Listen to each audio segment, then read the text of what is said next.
Hi, everybody.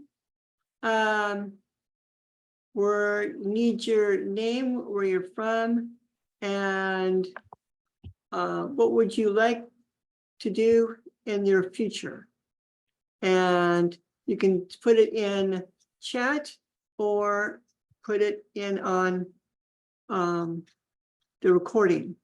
So I would like to start out as my name is George Adams, chairperson for this committee. What I'd like to do in the future is save money as much as I can, hoping I can get a house of my own before too late, closer to my retirement. Before we also start the meeting, I'd like to enter into record that this is your committee, and please feel free to voice your opinion, advantage or disadvantage. Committee would like to know what your opinions and don't hold back, and make sure that you raise your hand so we know that it's your turn. Go ahead. I'm April Paul. I work at Neighbor Impact Childcare Resources. I'm located in Bend, Oregon, although right now I'm in Eagle Crest at our office. Immediate future, I would like to replenish my stock of Cheez-Its in the office. A little bit farther future, I'm looking forward to finishing my master's degree next. Very good. Very good goal. I'm proud of you.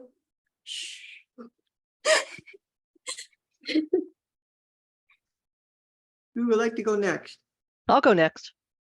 Okay, my name is Judith Richards, and I'm so old that goals are worn out. So all I would like to do is feel strong enough and well enough to be able to re-landscape my yard, make it into a garden, beautiful.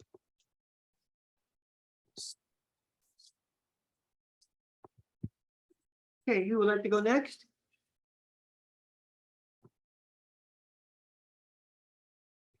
James, want to go next?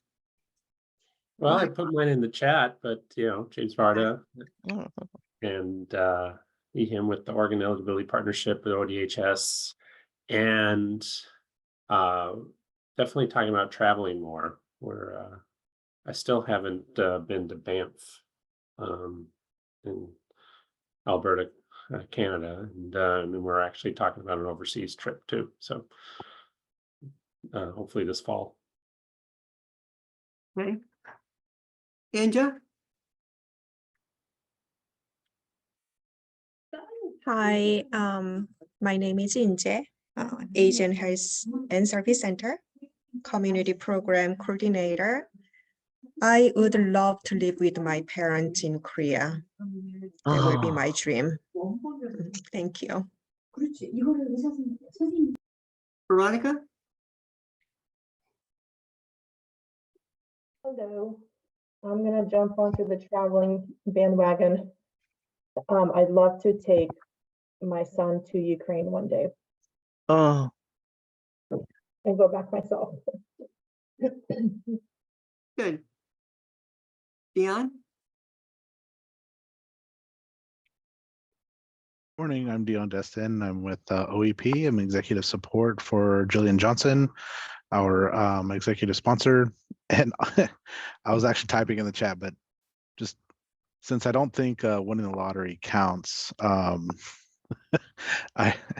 there's actually a something I'd really like to do. Thinking about this is around the Carolinas. There's I like to go metal detecting the beaches. They often get like after storms, they'll find treasures and things like that wash ashore from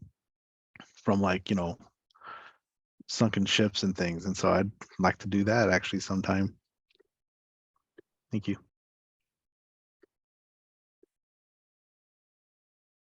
Cindy, you put yours in already, right? Okay, Samantha? Hi, Samantha Berkshire, she, her, hers. Sorry, I just took a bite of food when you called on me, George, so I just swallow quickly. I'm with OEP and the technical advisor to the group. What I would like to do in the future. Well, some of you may know, some of you may not. My child is a Girl Scout. They're a cadet, so they're middle school age, and I actually run the cadet group for my child's troop. We have started doing travel. We did our first, like, overnight out of the Portland metro area travel over the weekend. So long-term goal, the kids are all in 6th grade. By 12th grade, I would like to work with them to build up to the point where we can do international travel. There are some Girl Guide centers around the world. There's Europe, UK, Mexico, India, Africa. I'd really like to be able to take the kids to one of those centers for, a trip, maybe a week-long trip, kind of short-term on that one. But still in the future. Of course, my kid has never been on an airplane and they are afraid of airplanes, and not like right now, everything going on with airplanes. This is a great time to be like, no, let's go get unscared of airplanes. But maybe in the next 2 to 3 years, get them on an airplane for the first time so that they can become comfortable and feel confident in traveling overseas. Good. Good. And Ruth, you put yours in already? My future would be that we could have a legislative session that we don't have to clean up after the legislators. Okay. Good luck. That's a pipe dream. Yeah, really. Do you have a fairy godmother somewhere?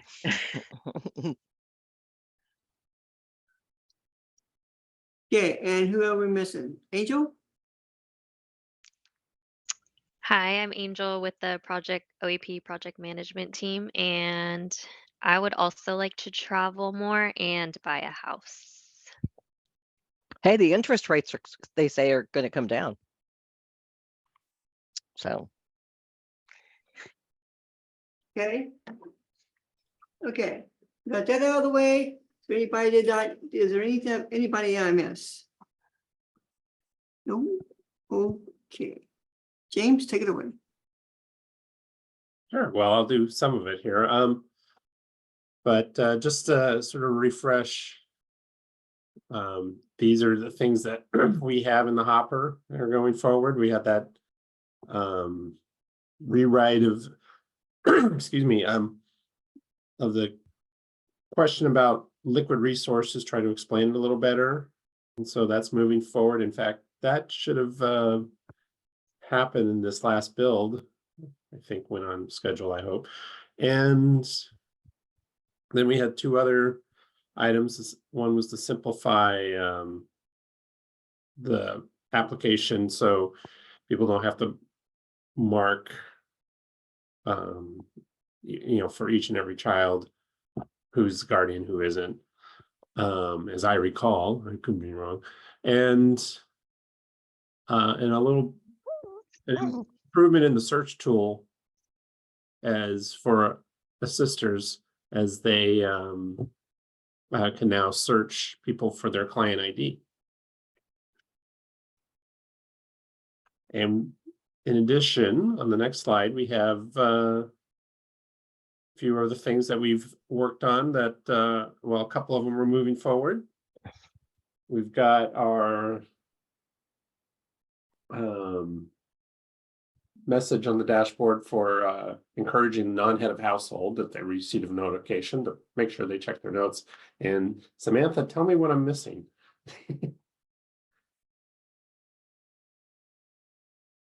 Can you go back one slide? I Yeah. should have checked these. I didn't check these. Sorry, guys. I've been so busy right now with work that I did not go through and check this deck. Request 26 and request 28 are actually part of next week's build. Yeah, but yeah. requesting need to go in. So yeah, just wanted to make that clear. Do not hop in and expect to see, for our community partners, the ability to search by client ID. It'll be there next week. Okay, that's it. Yeah, only the liquid resources just got done. Yeah. Thank you for clarifying that. I was worried I missed something more important. So, all right. But in our upcoming bills, 9 and 25,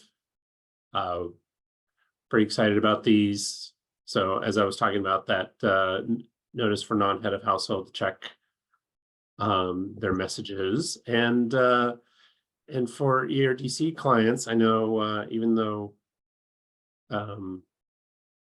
Vanessa isn't with us, she's pretty happy about ERDC clients being able to see at a glance if they're indeed still connected with their provider, because it was a rude awakening when people found out they weren't connected with when their provider notified them. It's like, hey, I didn't get paid from the state. So this will make it a lot easier for them to be aware of it. And we're working on still in the process of figuring out how a feedback survey is going to work. So I appreciated everyone's input last month.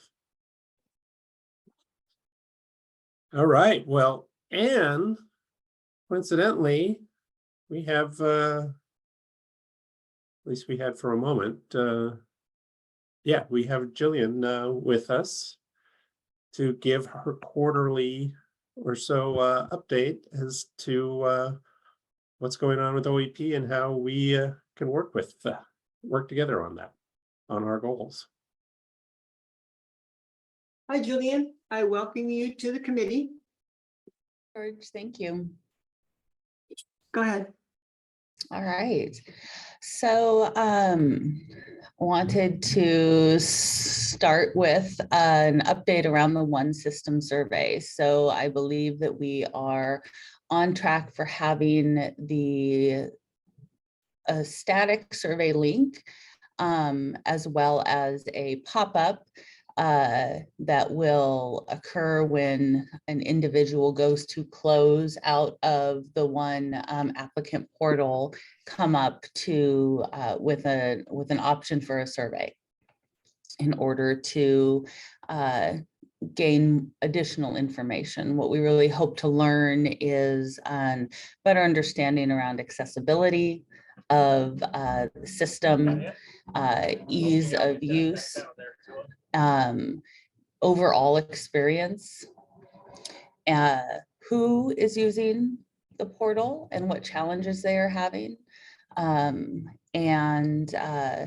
You know, we're really excited to have this info because the vision for that would be that we should be able to produce quarterly reports that come to the OOIC for thoughts and input and feedback, and where this team can advocate for additional changes within the ONE system. You know, I really want to make sure that we're not just gathering feedback, but that we have a mechanism for identifying ideas and best practices. We initially thought about having the survey have some open-ended options, and are not going to provide that at this time. And here's the why, is that we don't have the infrastructure or staff within the Department of Human Services right now to really honor those who are taking the time to provide that free-form written feedback. And until we have a process and the infrastructure and staffing to be able to really honor and respond to those, I don't feel that that is the right way to start gathering feedback. My hope is that when we do get to a point where we're able to ask open-ended questions, we will have had the static questions for a while, and that could even inform us in terms of what we want to ask for open-ended types of questions. And so that's sort of the update on the survey, and I'm really, really excited that we'll be moving that forward so quickly. And I know that doesn't sound quick when we're talking about June and it's only April, but that is the reality of it, which sort of leads me into talking about change requests, right? There's two different types of updates that we can do within the ONE system, and there are work items, which is, I love that, April, exactly. It is basically June. We will blink and it will be June. It will be. Yep. Exactly. So there's the work items, which is like this ONE system survey, which is a update to the system that involves like 50 or less, usually, hours of effort. And that's how in our contract with Deloitte, who is our contracted partners with the ONE system, hours equate money, right? And money is, and hours are always at a premium. We do have a certain number of work items every month. Some are set aside specifically for OOIC requests. And so work items are a lot easier to do. And those have been some of the things that this committee has put forward and seen enacted in change. And that includes the ONE system survey that's upcoming. Change requests are those bigger requests that require many, many more hours and level of effort and funding that is beyond what a work item could encompass. So change requests, there's a lot of things that we are aware of and would like to do within the ONE system, and yet there's not space within the ONE system strategic plan to put in all of those change requests. There's a limited amount of funding, of course, and a limited amount of time. There's only so many changes that we can make to the system every month without chaos, right? We don't want to break things. And a lot of those changes are impacted by legislation and requests from the Centers for Medicaid and Medicare Services, the FNS, which is the, oh my goodness, Food and Nutrition Services, the federal body. Is that part of the Older Americans Act? No. You're talking about food and nutrition. I don't believe that FNS oversees the Older Americans Act. They're mostly responsible for benefits like SNAP. Yes, it is part of the Department of Agriculture. Thank you, James.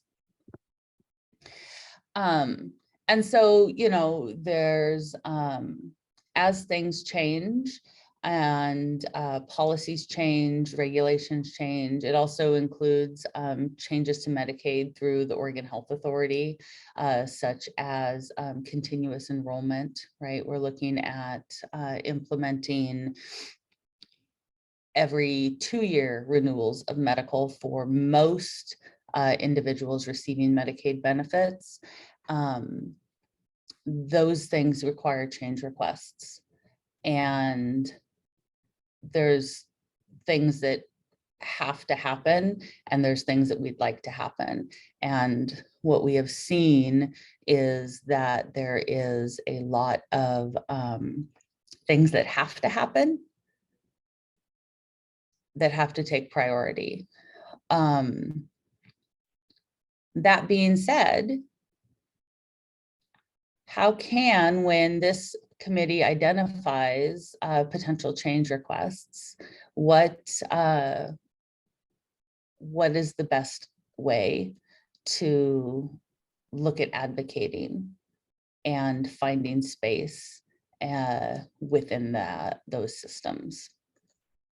There is a multidisciplinary governance team that from departments throughout the Oregon Department of Human Services, with Oregon Health Authority, with the Department of Early Learning and Care, who all have voice in prioritization and weigh out those decisions.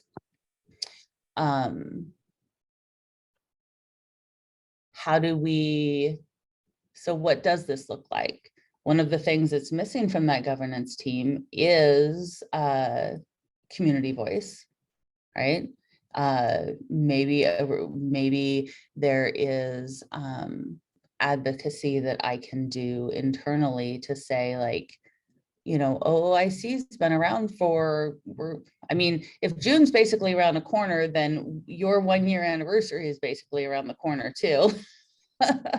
Right? Like this committee has proven itself to be thoughtful and powerful and impactful, and maybe something this committee would like to explore is having someone who has voice and a vote when it comes to looking at the strategic roadmap for ONE change requests. When you have ONE change request ideas, basically they get logged, and I reach out to one of my peers and I say, hey, let's make this happen and get it at least on the list. And then the next sort of step is to have a like a discovery kind of meeting with our Deloitte partners to identify what the actual level of effort for that change would be. Are we looking at 500 hours, thousands of hours, 100 hours? And that all impacts how and when a change request can actually happen, right? So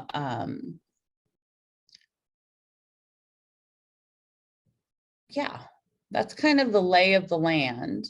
I'd be interested in hearing from you all when we start to talk about larger changes to the system, what your thoughts are on, you know, within a very tight and controlled schedule. You know, how do we sort of navigate through and advocate for changes that have been identified by community members as being something that is important and impactful? Hi, Jillian, this is George. From recent experience on this committee as to what we are doing, I feel that we play a really big part in helping with the assets and stuff that you need, along with your staff. Yeah. I also feel that in future endeavors, when is what is called upon us to do, I know that we are able and willing to do what you have asked us to do. With that being said, I do know for a fact that there is some consumers concerned about what we have talked about in the past meeting about, to give you an example of a lot of questions that only deals with one thing. It's confusing customers or whoever is paying for services. Mhm. And I'm hoping that you narrow down that list that's not asking 5 or 10 questions for one thing, which doesn't make any sense. Okay. A lot of people, So like within the application? yes, a lot of people are picking up on that. Especially, Yeah, well, why is the state asking us these many questions for just one thing? and I wonder if I think there's two things there, right? One is making sure that how are we looking at this to simplify and lean out and process, right? Where are we being redundant? Where are we being unnecessary? And how are we helping people understand why maybe we have to ask all those questions, right? Because, you know, there are requirements from CMS, from FNS, from all the, you know, governing bodies to ask certain things. And where is that really a requirement, and where are we interpreting it in a way that is causing additional steps for people seeking support? Yeah, that's a really valid point. One of the things that we're actually currently doing is doing a review of the application that are in languages other than English. Because we know that you take an already confusing application in English and translate it, and are finding that our translations, even though they've gone through professional translation, unless you understand the intent and the work, right? Sometimes a professional translation doesn't actually encompass what is necessary. And so we do have a current project that is doing that. And I see that a continued review around accessibility and simplicity and understandability could be really beneficial. Yeah. So anybody wants to ask Jillian any questions, now's the time. Any questions about what I said or thoughts of the information I shared, or things you just want to make sure that as sponsor I know about? Ruth, got any questions for her? Come on, guys. We're missing Well, a couple of some of our. She's very thorough. I mean, this was a really thorough report, and it was good information. I mean, Oh, good. I have no questions because she was good job. But that's lovely to hear. Thank you. But next month is another time. Right? Exactly. Absolutely. You know, I'm really excited for the survey, and to be able to work with this team on you know, what are we learning and what are we seeing, and how is that really informing, right? What's the recommendations coming forward? And you know, I'd be interested to know about some of the recommendations that you've all made that have maybe been deemed too big, right? Like, well, we can't do that yet. That's a change request. Like, you know, what are we looking at there? And is there one that we want to try to move forward, right? And start the advocacy process, and looking at involvement. You know, and so that would sort of be my ask for this group, or just James, because he maybe already knows. But you know, with those larger things that you're like, why can't we just do this? Well, we can't, because there's no money or time. And where is there that flexibility, and how can we start to bring the voice of this team into those larger strategic decisions when we're looking at, for this fiscal biennium, what are all the changes that we can afford to make in one, and the big changes, and how are we prioritizing them? Because right now it is just agency voice, OHA, Oregon Health Authority, Department of Human Services, and the Department of Early Learning and Care. Oh, that doesn't feel good. Right. Like, yeah, like if we're trying to figure out how we're going to prioritize, I think having, you know, community voice is really important. And what we could do is have one of our experts in who really understands that strategic roadmap. They could come and talk to you about, like, this is the roadmap and these are the things that are in priority and why, right? Like, if we don't do this, then we lose money for this, right? Or we're out of compliance here. Or if we don't do this, then this is the impact to the people of Oregon, right? Like, we could have someone maybe come and talk to you about that so that you have an idea, and then maybe as a committee could identify an individual who would represent this committee and have a vote in the governance of that. Just so you have a better, fuller understanding of, you know, what is on the roadmap and how does that all work and what are they actually looking at when they're having those discussions. That could be really helpful. Hi, Ruth, I see your hand.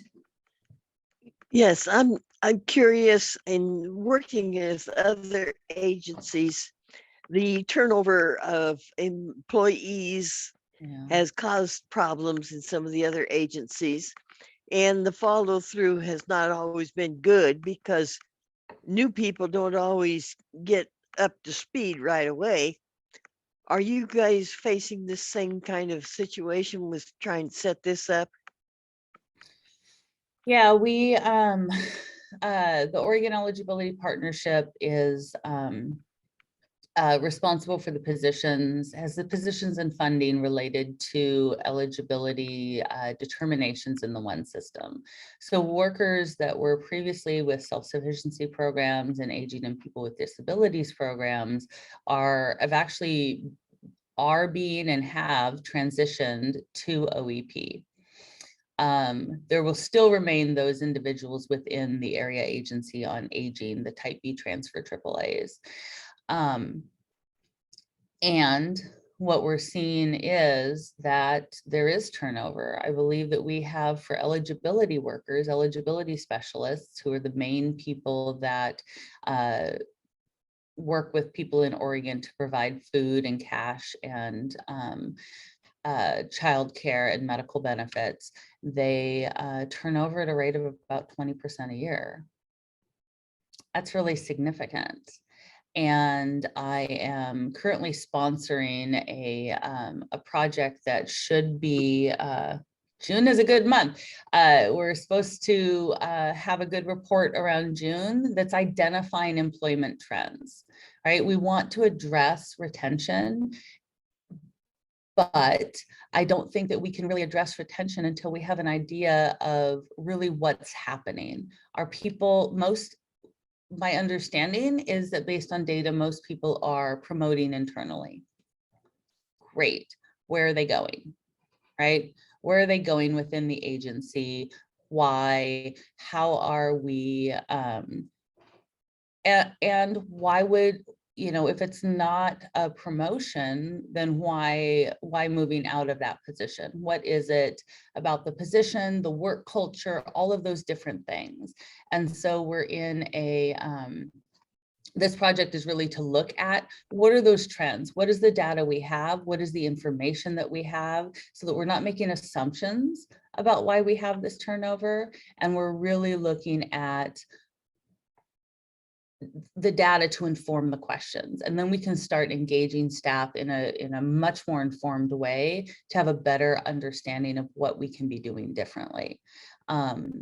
You know, I also think that as OEP is forming, we have this opportunity to make sure that we are opening up a different type of culture, you know, within the Department of Human Services.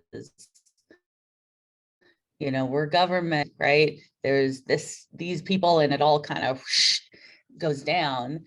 And that's the way the power flows too. And I don't think it necessarily should be that way.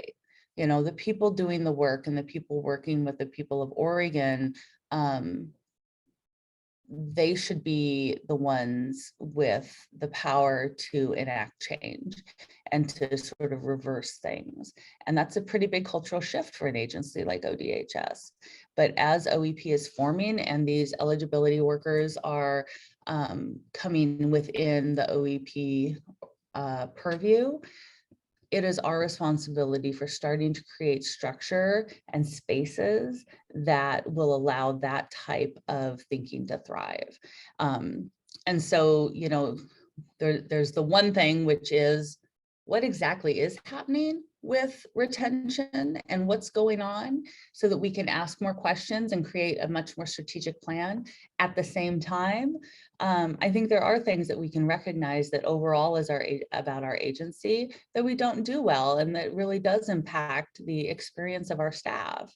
And so, you know, what are we doing differently?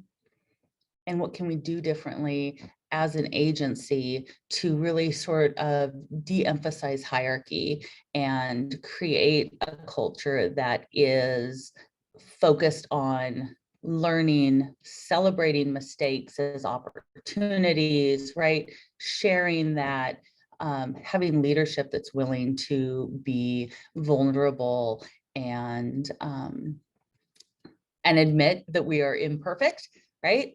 And, you know, demonstrate that so that people have that sort of sense of psychological safety when they're at work.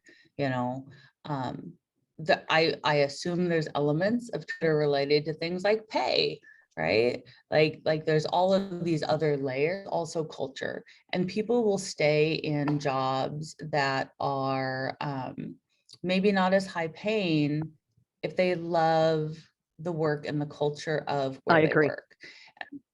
Yeah, you know, and so that's something we're doing. I'm not waiting. We're not waiting for this project on employment trends, but I do anticipate that that will further inform the things that we can do to look at increasing retention and opportunities for the folks within OEP. Well, doing the Jillian, work. I think also you need to look at the process of interviewing.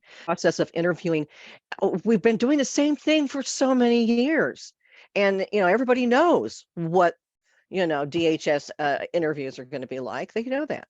Mhm. And there are some people that don't do, who would do very well in the job.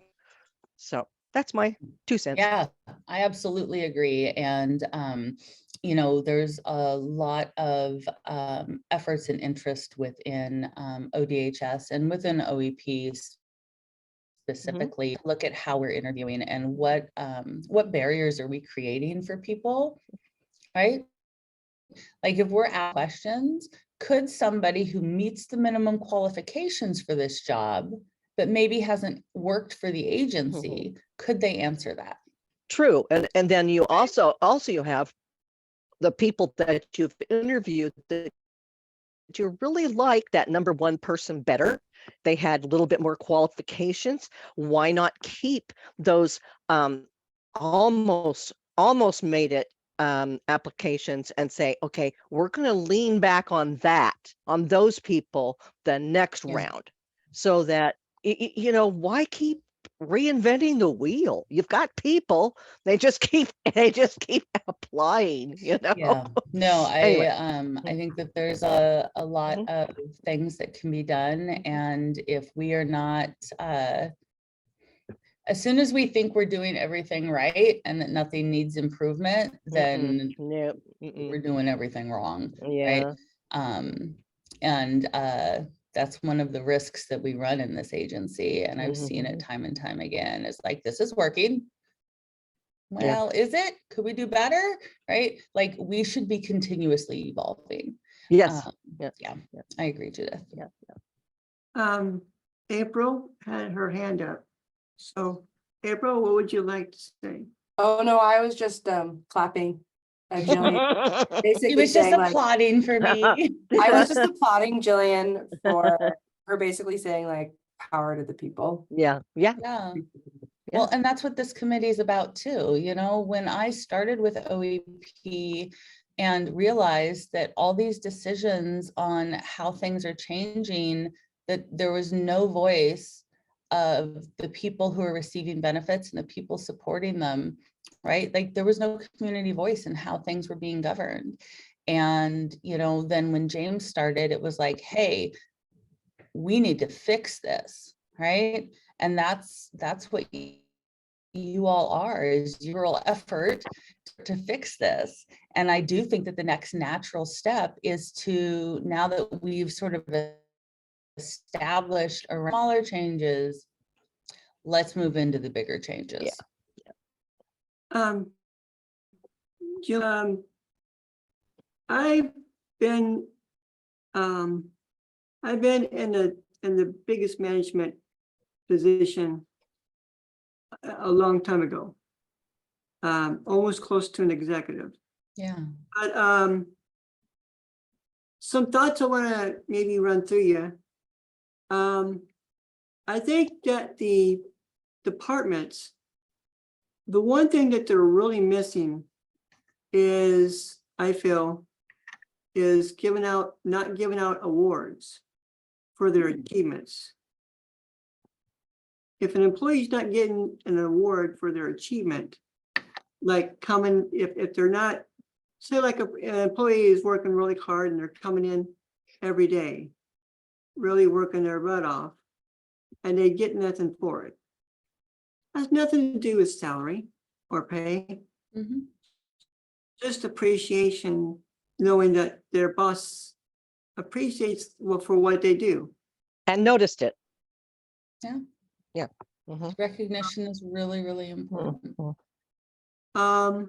Even small recognition, right? Even the little in everyday, hey, that I would really appreciate that, Mhm. right? Like, I see you and I see what you're doing and I value that, right? Like there's formal awards too, which have a very important place. And then there's just sort of creating a culture where that's how management manages, right? Like that's how we lead, is with genuine connection and appreciation. There was a really long time ago, I believe 2 years ago, Bear Boys, I'm pretty sure you know who he is. Yeah. Well, he sent somebody totally to interview me. So the interview was about how did I feel, or what did I look on the department as to what changes need to be taken. Mhm. And I strictly just came out and had a whole list for this person. And they're looking at me like, wow, how come you're not on board with this? So after our interview 2 years ago or so, he went and took it back to Fur Boys. And I don't know what happened after that, but was the main director that really wanted to, I guess he's recognizing some problems that's happening in the department and really wanted some feedback as to if anybody was paying attention or could help, at least help. Right. So to let you know, one of the things that I've learned when I was area manager was I watched how my employees interacted with each other and how they interacted with consumers. Mhm. And then stuff that they did good, I went and I gave them personal awards, certificates, which made them my job's important then. Right. And it kept them on longer. I had one employee that was so proud of her job, she stayed on for 10 years because she liked how she was being appreciated. Yeah. The other thing that might be causing one of the problems of your guys' whole department from top to bottom is, has supervisors really noticed about maybe abuse that might be going on, or people downing other people, other employees? That's one thing that employee could be doing to another employee, and them not wanting to work anymore. Yeah, absolutely. You know, and I think that it's hard right now because you know, the teams are throughout the state, right? And one of the things I keep thinking about is like the ultimate goal for this culture that we want to ensure that we are supporting and lifting up within OEP for these staff, is that your experience as an eligibility worker is not predicated on which office you work in and which boss you have. Yeah. So, there's advantages and disadvantages. Yeah. Disadvantages. I know that the supervisors and the administrators and all that, I know how difficult your guys' jobs are. Okay. But I'm just giving you the ins and outs a little bit of what maybe to look for and maybe other supervisors to maybe look out for in their own department. I appreciate that, George. Thank you.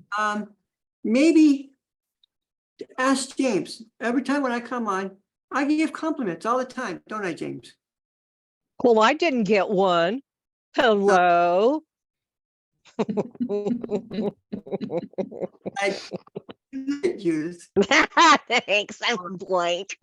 It's okay. I love you too, George. See how expressive I can be? That's great. And people's, and stuff. They want people to come into work knowing that there's a positivity. For sure. And so on and so forth. I noticed Dion's hands up.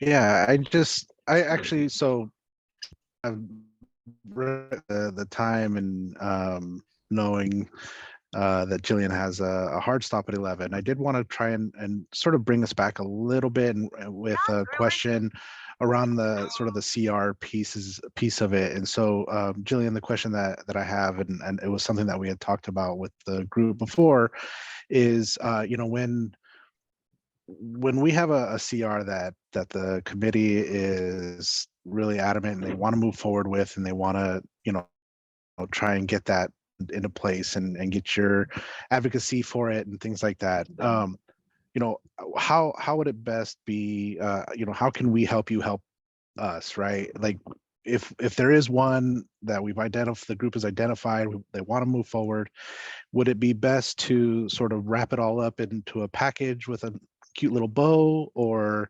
would it be more to bring you back in for a follow-up discussion with the group? What would work best for you?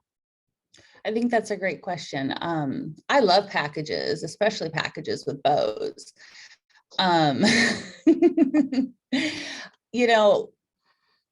What could be helpful is to have a discussion and talk through, like, how do we outline the expected benefits and the known benefits of X change, right? Like, what are we focusing on in terms of customer service, customer experience, efficiency, accessibility, equity? Like, all of those things really matter when we're looking at impacts of change requests. Are there policies and laws that align with this request? And so it might be helpful to just sort of come in and say, this is the one that we want to start with, and have a discussion around, and let's talk through the benefits, and then work with Dion and James to create sort of like a one-pager, like, this is why this should be prioritized. People like things in writing, and it certainly helps reinforce the message. It helps with consistent messaging when we're advocating. And quite honestly, everyone's brains get so full that having it in writing in that little bowed package could be very important. And having it where, we're identifying the different elements that this agency says are important to us, right? If these are our core values and this is what we want to be as an agency, you know, I can help in that discussion.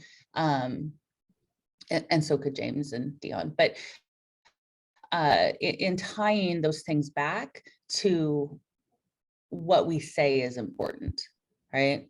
Because we want to make sure that we're advocating in a way that is, we need to walk our talk, right?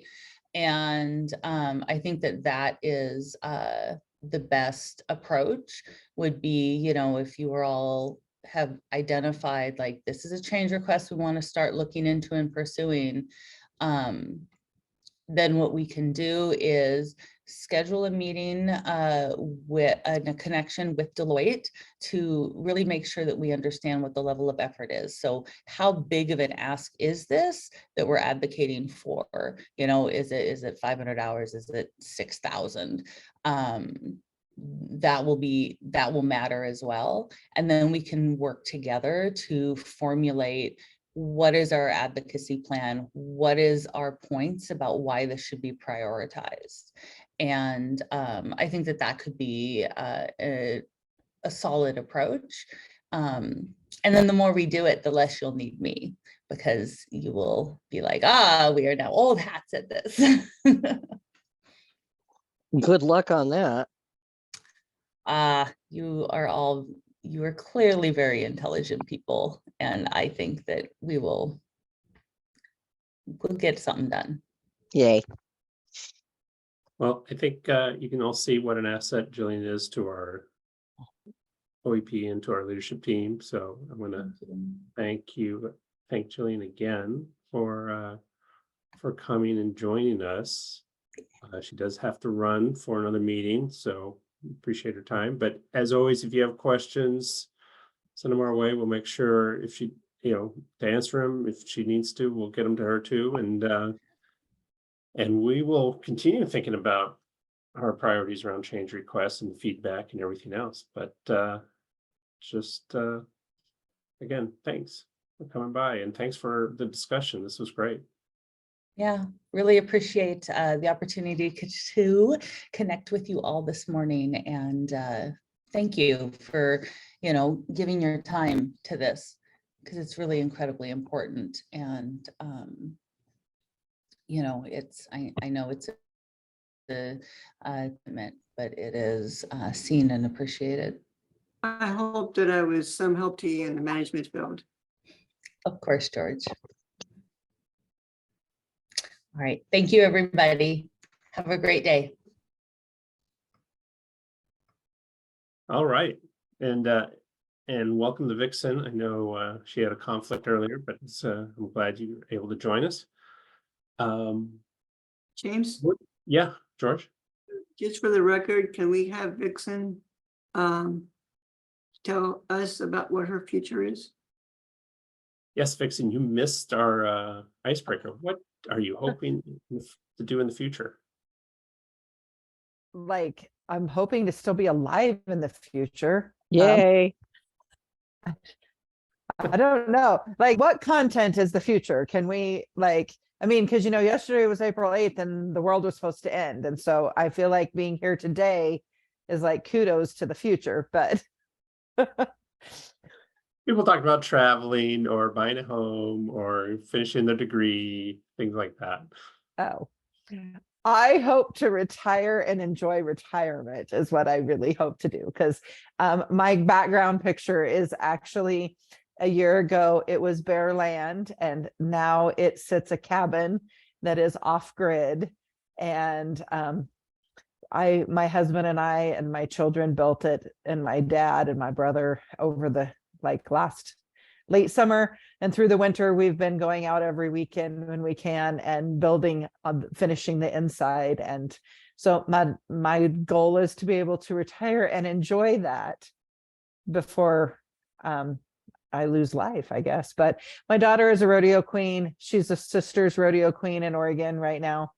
And so honestly, probably through the next, I've been in Central Oregon the last couple weekends, but I will be there in June and gone a little bit from my job, just spending time enjoying a rodeo queen daughter who's been chasing her dreams since she was 6. So Awesome. Cool. Thanks for sharing. Yeah. So we're going to go to break, but I'll just say that we'll come back and discuss the reported change screen. Now, I know I obnoxiously sent an email right before the meeting started with some info on that, but so we will look that over, discuss. We'll make Samantha say smart things as she does to help us figure out what's the best way to organize that rather complex screen. So so why don't we come back 11:12 and get rolling on it. Okie dokie. What time did you say we were coming back? 11:12? 11:12, yeah. James, did you? All right, welcome back. We're very punctual.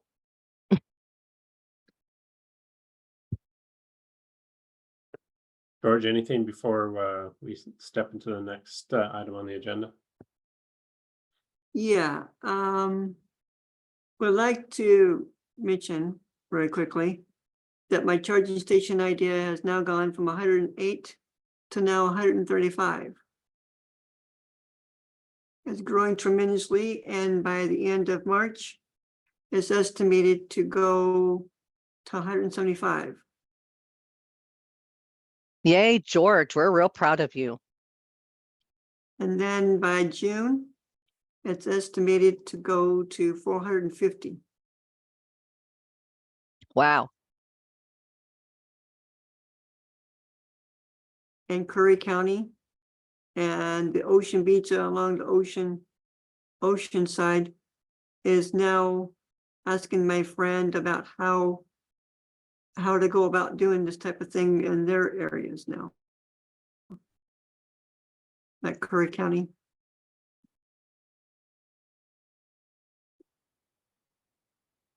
Nice. Okay. James, if you want to, you can tell the group what you talked about as far as the question mark on liquid access. Oh, just during the break, George and I were talking about the liquid resources question, just to verify that, yeah, we did remove the info icon or question mark, and and so now have pretty much everything that was behind, that in that pop-up screen is now on screen. That's what the group decided. In fact, we had a little email poll about that, as I recall, a little more than a month ago. So, but our problem now is this reported change screen, which I guess is a very common screen that people run into.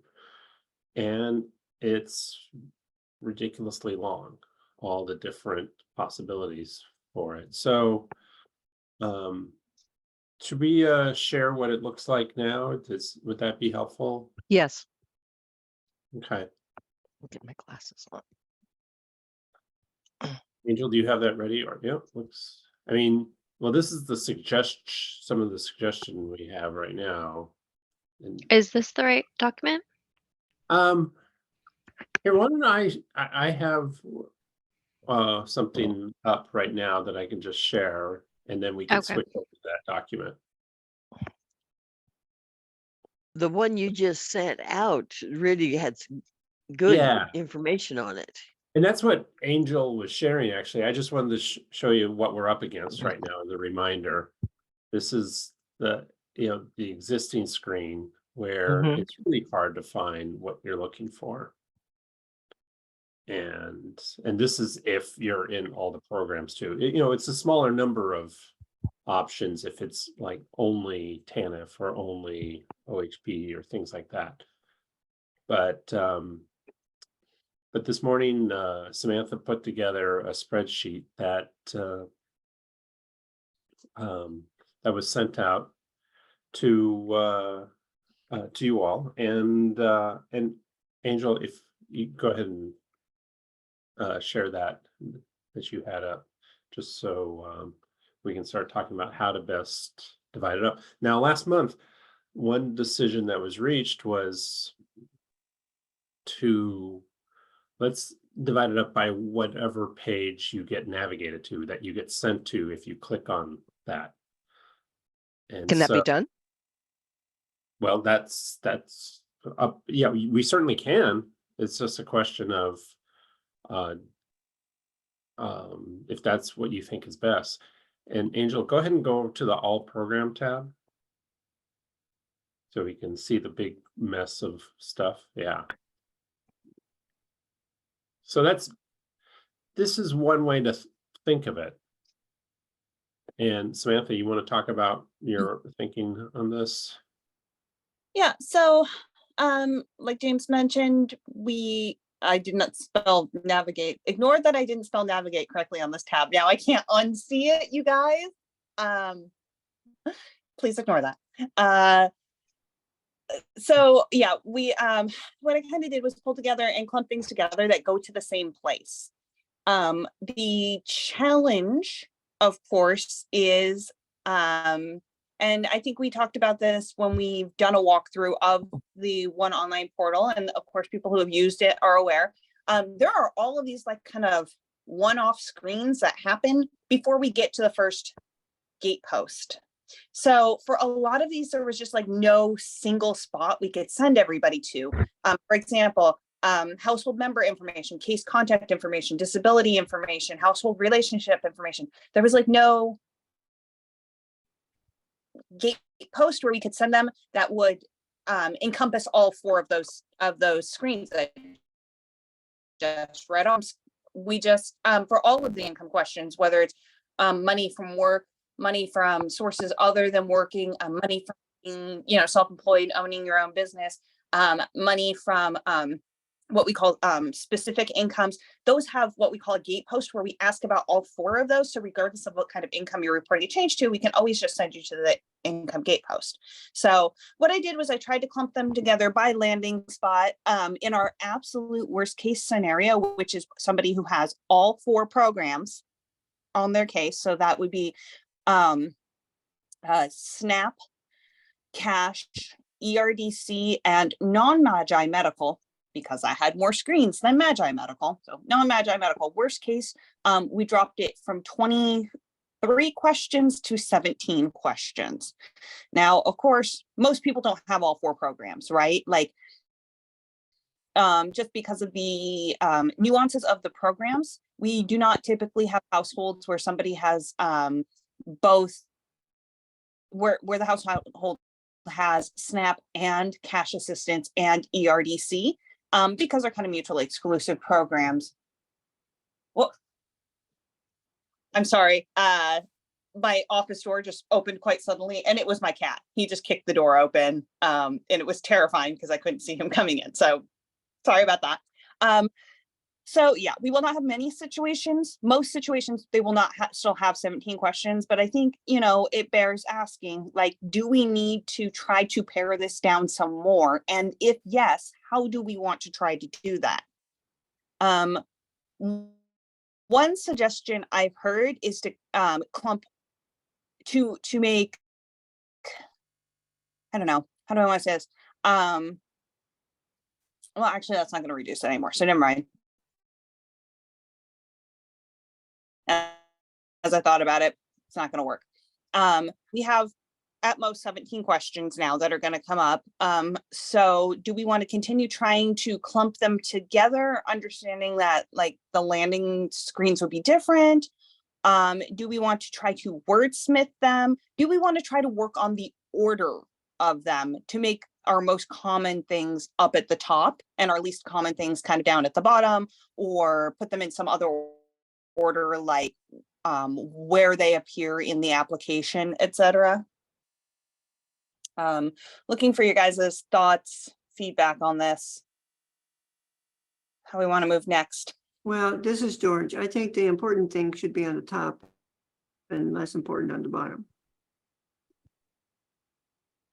what's tricky is, for like, everyone is going to have the different things that are going to be their most important, but maybe most common things. I don't know. Are people, sorry. Yeah.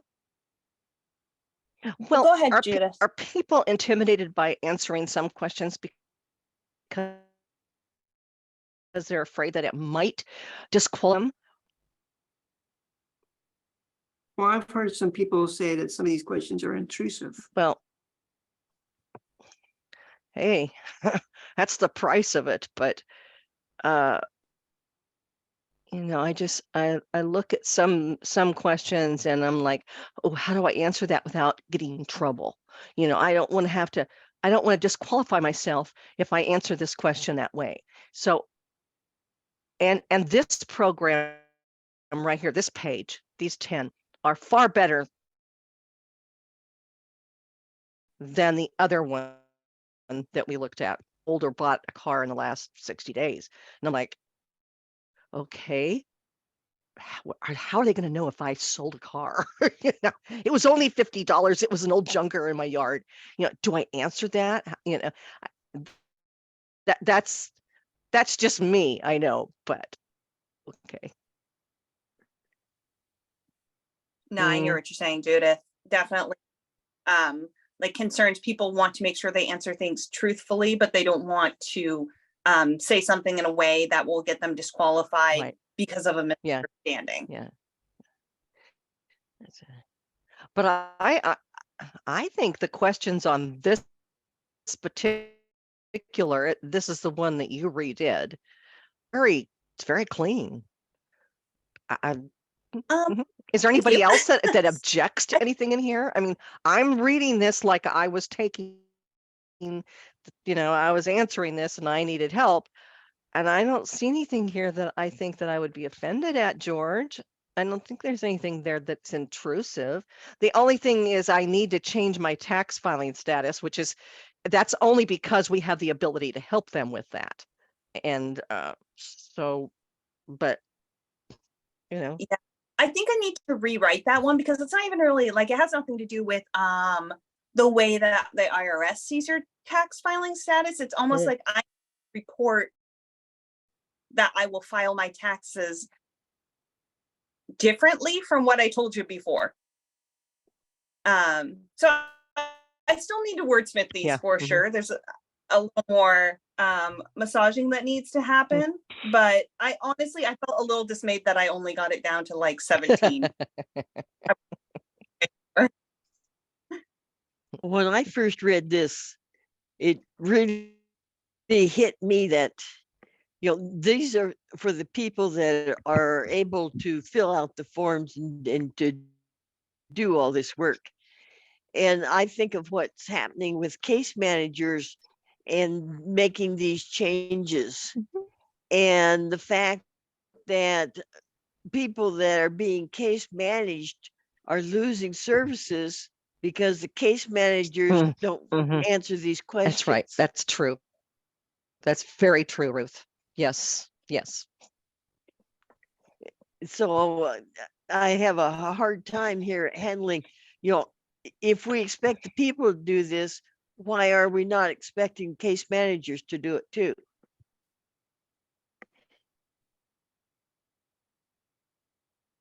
Having the case managers do it to how?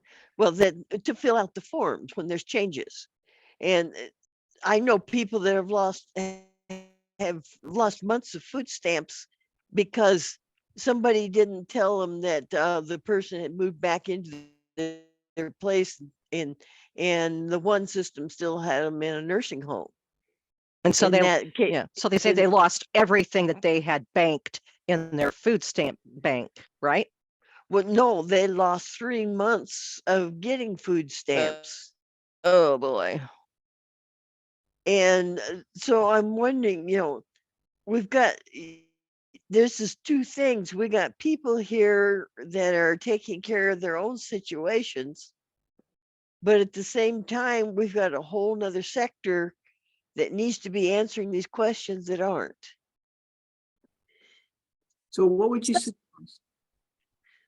I don't know. I'm throwing this out, because, this is, when I read this the first time, I thought, well, why are we expecting the people to do this, but case managers aren't? So I think what's interesting, Ruth, is that there is a very similar page in the worker side that workers are supposed to be using when they have received a change reported to them. So it sounds less like there's a need on that side of the system and more like workers need to do their work a little more timely because they have the same, these questions are a little bit niced up for the public. They're a little more simplified for staff, but it sounds like the workers are just like flat out not going in and reporting the changes in time. If somebody's leaving the Right. nursing, Right. they be doing that the day it happens, not 3 months later. But I'm having a hard time of figuring out how we're expecting the people to do this when the paid staff can't keep it up. Maybe because, Ruth, that when you're doing it for yourself, you have a reason to do it. It is you. You are doing it for yourself. You are protecting yourself. You are preparing your family for whatever. But when somebody else does it, caseworker or whatever, they have 90 cases on their desk. Who they do first is just who they do first. And it's not any big deal because they don't have to do it for themselves. They personally are not going to lose their food stamps. Only the consumer. And when the consumer fills this out, they're in charge. Mhm. They are in control, they're in charge, and and therefore, it's like, okay, I'm not gonna screw this up. I want my food stamps.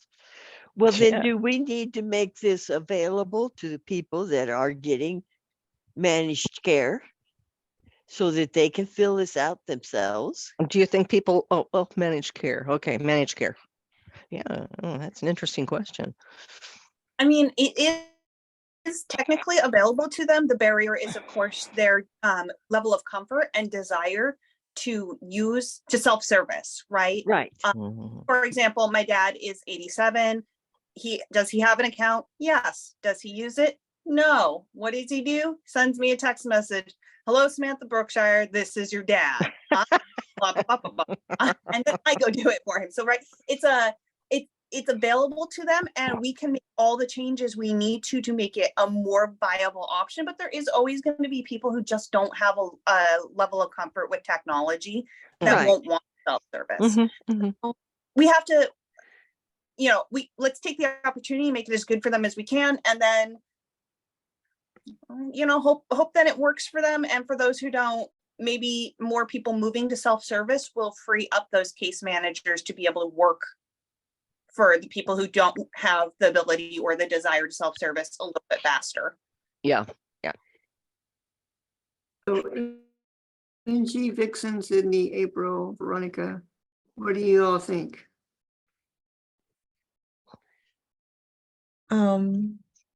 So when consumer need to change something, that they will get to this page, right? Yeah. And do we need to list that there is a change in every column?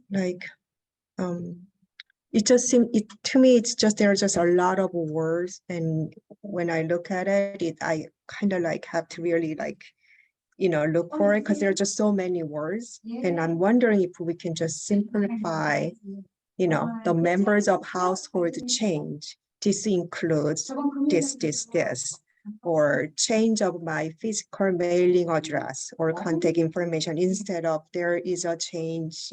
It seems just a lot of words in there. I love that idea, NJ. Yeah, we can definitely wordsmith these to make them easier and smaller. I wasn't quite sure how I wanted to do it, but I do like your idea of kind of making, there is a change in just kind of the overall question, and then starting from members of my household, disability, or being disabled or legally blind, or I gotta say that better, having a disability or being legally blind, physical or mailing address, etc. And taking out the someone in my household, or there is a change, part. Yeah. Yeah, we can definitely work through and make some changes. Okay, yeah, because I mean, if I think it maybe for some people, like here that having change, maybe that kind of reinforce what you're about to do. But I think it can be just change of my tax filing status instead of I needed to change my tax filing status. Yeah, that's a good one. I don't know, just Yeah, idea. yeah. Thank you. Sydney, Vixen, April, what's your idea? So this would be, I would say if I were an applicant person and I'd say, oh, I have a change report, and it would take me to this screen that has this big long list of items. And then I would have to select, let's say I was reporting, oh goodness, reporting multiple changes. Would I then, if I was gonna change line 2, right? So members of my household. So I click that and then I select that change, but I also needed to change my address. So would I have to navigate back and forth between the pages? No, it does have it. It's I wish it was even a little bit smart. It is incredibly dumb. Basically the way that reported change works, and this is the bane of my existence, but it is the way that it functions right now, is that you will select all of the things you need to change on this screen. Unfortunately, the system is not smart enough to only navigate you to those pages, so it will navigate you to the earliest one in the whole like flow, the order of pages, and then you get to progress through each subsequent one till the end. So whichever one was the earliest one in the list is where you will start, but it doesn't make you like go back and forth. So let's say you said there's a change in members of my household, and also there's a change in contact information, and also there's a change in income. I know that the change in contact information is the very first one, like of those 3. So what it's going to do, the system's going to go, okay, you said number 2, number 4, and number 11. All right, I'm going to take you to number 4 because that's the earliest one. And then you get to go through every screen that comes after that. So changing that is a bigger architectural change. I have submitted that change request. So working on that. Because like I said, one of my least favorite things about the system. But yeah, there's no like, you have to go back and forth. You change one at a time. It queues up everything, unfortunately. It would almost be easier if you just did one at a time, in my opinion, but nobody asked me. So then as it brings you through the entire system, could a person inadvertently mess something up that they didn't mean to? I mean, they would have like... So they would have the opportunity to report a change on anything in the case. It's, you kind of have to be a little bit purposeful to make the changes. But yes, it is possible somebody could mess something up, so to speak. For the medical programs, it will rerun eligibility immediately. And if the individual is receiving services, so they're in a nursing facility, a community setting, or they're receiving long-term care services at home. If they mess something up and it changes their eligibility, their casework or their case manager will be informed before anything closes. For the self-sufficiency program, so that's SNAP, childcare, and cash, they can submit the changes, but then a worker has to process them and approve them. So if they mess something up and that doesn't make sense, it's not going to immediately cut off their food stamps, right? A worker's going to go look at it and go like, huh, I don't think they're making $1 million an hour. That seems off. So they can't, there are some protections or controls, but to some degree, remember when we were doing the pencil and the X, adding that text?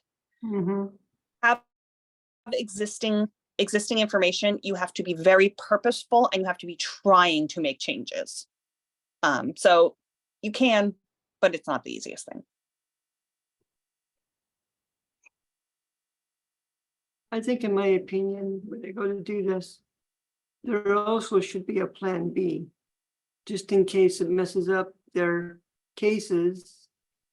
They can always go to plan B, whatever plan B is, that way they're not, because they need those services. Like pairs and quads, if they were to fill out this and they were okay the first time and something changed, then they had to go back in and change something, and it changes their state status, they're gonna need a plan B to fall back on.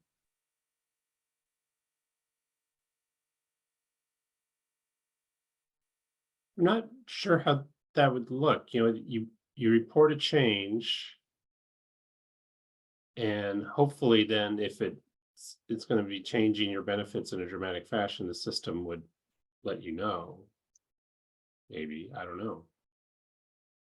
Well, James, if it doesn't, I do know for a fact that if a parent quad receiving home care services, if they don't get notified not fast enough, it could change their whole outlook in their life that fast.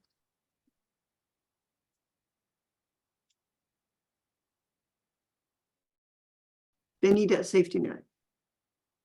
I don't know if this is related to what George is saying, but I wonder if we can, so on this page, maybe at the bottom or on the top, maybe having a, like if you need assistance, you know, you can call the number. Like maybe some people think they can change, you know, the information and kind of get to this page, but then they might be overwhelmed or thinking, oh, I may make a mistake. Then maybe there is this text saying you may able to call this number to also report a change or something. So they know that, you know, if they're not comfortable doing so, that they have this option.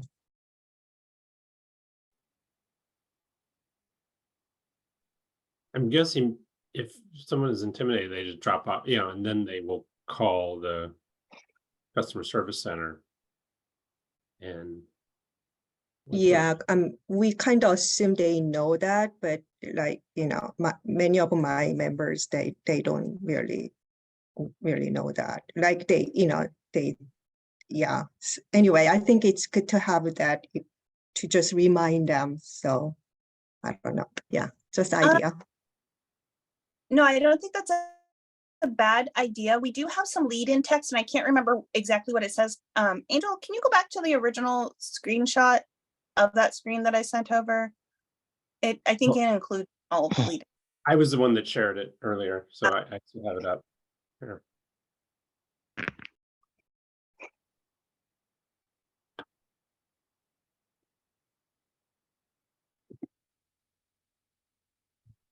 Some forms, when you fill it out, they have a chat box that if you have a question and you don't know for sure how to answer it, they have where you can chat with somebody.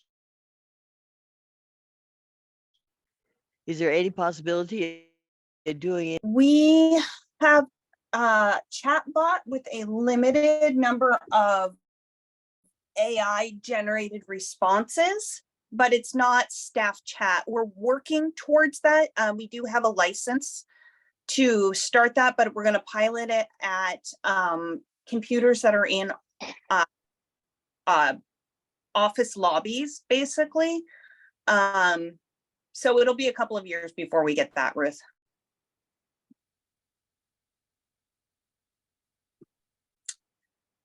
Okay, so as you guys can see, there's some lead-in text. Types of changes you are reporting. Please answer the questions as they apply to you or a member of your household. you need to report something not listed here, please contact us for help. And it sounded like, I think I just heard, NJ make some suggestions about how we can buff this up. And then I see in chat, Dion's also said, some of these questions may not apply to you. Totally add that as well. Hey, Sam, when you click the contact us link, where does that just like show phone numbers and things to call in? I believe it opens in a excuse me, in another window, a list of contact information. Let me see if I can get back to this screen and confirm that for you. Yeah, I was just curious, thinking about the chatbot question, right? Like, is it just like, here's a number to call, or it's maybe more interactive? It takes us to this screen called Contact Us, and the Contact Us screen has the phone number, excuse me, has the phone number for the One Customer Service Center, the AP technical team. So, the main eligibility line and the technical assistance line. It also has a link that takes them to the ODHS Office Finder. For in-office visit type thing? Yeah, so if they Yeah. want to go to the office, etc., it'll tell them, where the nearest office is. With that being said, I would at least think that when someone calls into the toll-free number or whatever, that they're not having to wait online for hours. Fortunately, not right now. They aren't, but there's going to be ebbs and flows in that. What's the average wait time? What is 17 minutes? It's pretty good for us. Well, James, for a business, normally a business rule is whenever there's a department or a business that's set up to have a phone number, it shouldn't take no more than 15 minutes, no more than 5 minutes. Yeah, our goal is 5 minutes, and we're still working towards that. That's just the golden business rule. Yeah. That's what I was taught in college. Because if you're on there any longer, you start losing interest and people Yeah. never get their answers answered. Agreed. Because see, that's what I'm training Valor Lift down here for. To answer, to be with one person within 1 to 2 minutes. The faster you get through the whole list, you can get through without someone being on line for an hour. Yeah, and this is why we want to make this as accessible as possible, so more people can not wait for someone and actually, fill it out themselves. And Ruth, I think, to talk about your concerns too, that it makes, as we simplify it for workers as well, that will hopefully reduce the errors. We haven't heard from Vixen Sydney yet.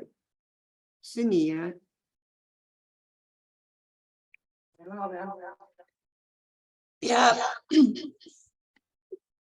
Sorry, I can't. Hang on. Yeah. Very dramatic echo. Okay, can you hear me now? Sorry, April and I are in the same room, so that we have issue when we want to talk. But no, thanks for calling on me, George. I don't have anything to add. April actually answered my question, so. Yeah, I did. I like looking at like the changes. Anything is simpler than what it's had, and the ability to have that simplicity for whether it's myself helping a community member or community member, I am all game for it. And I think, to be able to navigate it quickly and with less options is always a little bit better for everybody.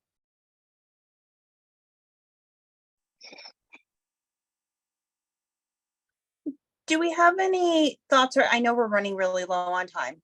Do we have any thoughts or opinions on what questions should show up first? Well, Samantha, since I've already gotten this in a late setting in my email, I really didn't have time to go over it. Yeah. I like the idea. I'm already forgetting who said it. NJ, I think, about reducing the wording, and just say, like I was playing with it, changes are made or something like that at the top. And then you're just saying members of the household, and then you have your options or disability or blindness, instead of so many words. It'd be something like that. Is that sort of what you were thinking, NJ? Yes, so in that case, I have two ideas of how we want to organize this. One would be alphabetical order, and then the other could be the whatever that question takes you. So you put the question takes you to page like 2 or 3 of application. Maybe that comes first and then go down the list. Just pick up. I think that's a neat idea, NJ, because that is going to naturally group some things together, right? We're going to have all of the questions about individuals grouped together, and then all the questions about the household grouped together, and then all of the questions about finances grouped together. I think that's a great idea. That way you're not jumping around all the time. So we'll might be able to naturally create some sort of groupings Mhm. that easier for people to find what they want. Yes. Looks like like it looks like you ran out of room on number 16. Oh, there it is. Someone, okay. All right. Well, while attending, so okay, we need to finish that. Yeah, there we go. Attending class.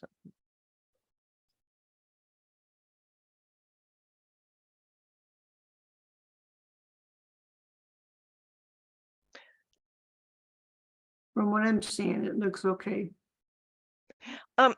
This is a wild card, completely off. What about people who are living in their cars?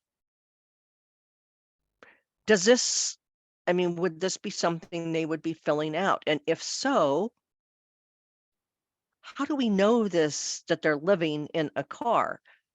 Well, there's the screen of like, where do you live? And that screen gives you hundreds of options. Okay, thank you. Like it says house, it has Yeah. many. Okay, all right. So guys, does this look like it's shorter than what it would normally look like? Well, since we're going to group everything together, I think it's a great idea. I think it may not look like it's any shorter, but I think it's simplified it. Because I think the other had so many that you weren't sure which to go to. Like, it's like, I don't know. And then sometimes you would just click them all so that, or you would try to remember what was at the first, so you could just go through the whole application. Right. Because like on the federal website, it says report a change, and you are literally going to start at the beginning of the application and go through the whole application.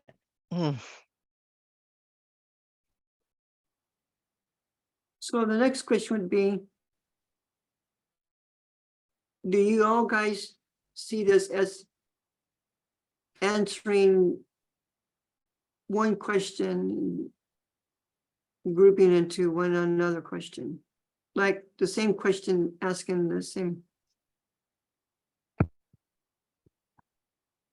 Do you see 5 questions asking one group? The same question. Well, like Samantha did group these 3 household items under the household gate posts, which reduces it, and then a couple for changes in the members of the household. were grouped. So there's a little bit of grouping that's going on. It's just not as much as we might have hoped. The income group is quite a few. I guess what I'm asking is, does it seem like it's repeating itself?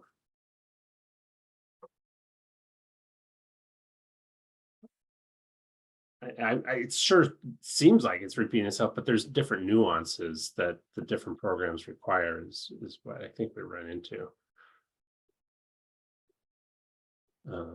And keep in mind too, that this is a very sort of a rare situation. If someone, for instance, just has, I'm not sure the difference between these two different SNAPs, but this is the extent of the questions that they'll be seeing. 90%, over 90% of SNAP cases are the SNAP SRS. CRS is like if you come in and you meet really certain criteria, but they can't do a full certification for you for some reason. You can have SRS or CRS for up to 1 month, and then you'll move into SRS. So most of our SNAP cases are SRS. So just somebody who's only receiving SNAP and is, let's say, in month 4 of their 12 months of SNAP, that these five questions, I guess, really are what they would see. Because number 5, if they say yes to number 5, it opens up number 6, and it's free text. Okay. So like SNAP alone, they're only going to have these few questions. What about medical? Medical only. A little bit longer. Does this also address to a person that's already in a nursing home too, Samantha? Yeah, an individual who's already in a nursing home would be able to use this and would see the same thing. And assisted living? Yeah. Oh, you know what? As you're saying that though, I see number 8, someone in my household has recently been released from or has entered jail or prison. And I think maybe we want to rewrite that based on what I think I've been hearing, right? Because this is taking us to living arrangement. So that would be where somebody would report that they are going into a nursing home or they are coming out of a nursing home as well.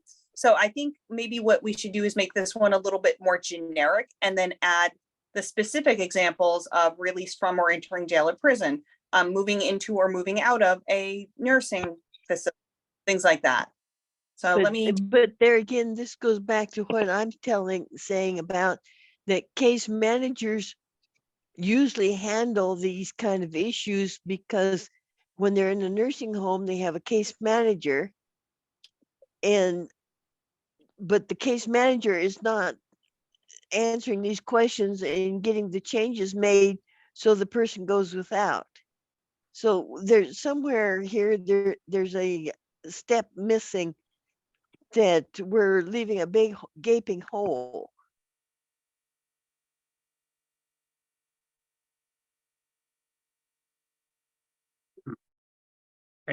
That feels like a somewhat different problem than the one we're trying to tackle here. I mean, I totally get your frustration. If caseworkers not reporting it right, then things are going to get messed up, period. Goes back to what she was saying, though, that when they were talking about that this could be used by the people in a managed care. But if the case manager is doing all of this, then that person doesn't know about it. And so they don't know how to watch it. They don't know what to look for. And so somewhere we've got a breakdown that the people that are needing some of these services don't know how to get to them. Well, and I think, you're bringing up something really important, Ruth. How do we focus on doing that outreach? And maybe that's a larger project this group can take on as well. How do we work on doing outreach to groups like older adults, individuals who are living in facilities, non-English speaking communities, et cetera? Like, how do we make them know that this is available for them to use and make it easy for them to use? And I think that would be a really interesting and great project for this group to take on as well, because I feel like, you know, James and I can brainstorm in a bubble all day and all night, but you guys have the lived experience, and that's why we need you to tell us when we're on the right path or when we're on the wrong path, or to bring up really great ideas. We also got to think about people coming out of the emergency rooms or out of hospitals. Mhm. Same concept, but no. Absolutely. A question about number 3. Someone in my household is now disabled or legally blind.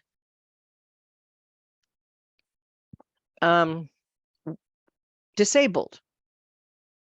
Okay, I broke my leg and I can't walk around for 6 months. I'm disabled now. So is there no qualifier? That's a great point, Judith. It does need to say permanently Thank you. disabled. That's what we're looking for. Okay. Does it need to say state approved disability?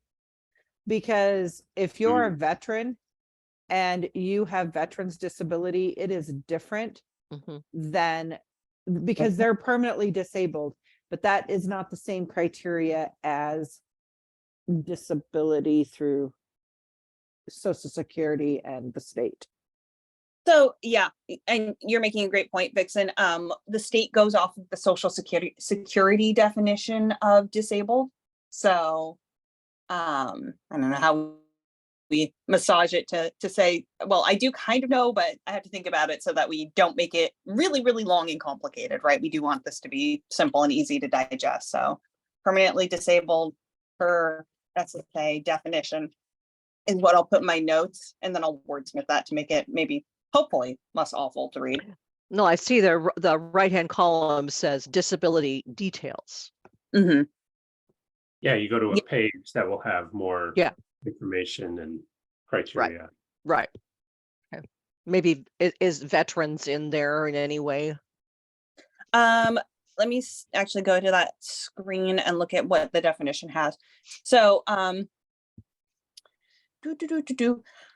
oh, okay. So our definition of disabled for this system is somebody has been determined blind or disabled by the Social Security Administration, or is receiving income from the Social Security Administration based on blindness or disability, or the Department of Human Services, that needs updated, has determined that someone is blind or disabled using SSA criteria, or somebody that is experiencing a disabling condition that is expected to last 12 months or more, or that could result in death and prevents them from being employed.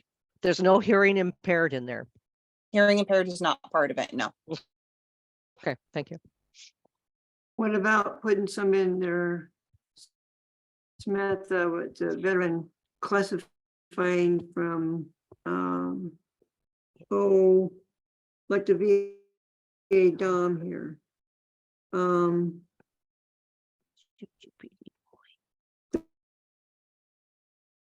There's a word for veterans. I'm trying to, it is. So as far as our programs go, they don't necessarily, I don't want to say this in like a mean way, but I don't know how to say it nicer. So please, everybody forgive me. We kind of don't care about veteran VA disability determinations. And like, as humans, yes, obviously we care, but like federal rules don't use them for definitions, basically. No, no, they don't. They definitely don't. They use their own system. Yeah. Right. Mhm. And so sorry for saying we don't care. Like, as we No, it's understandable. It's understandable. As a veteran's wife, I get it.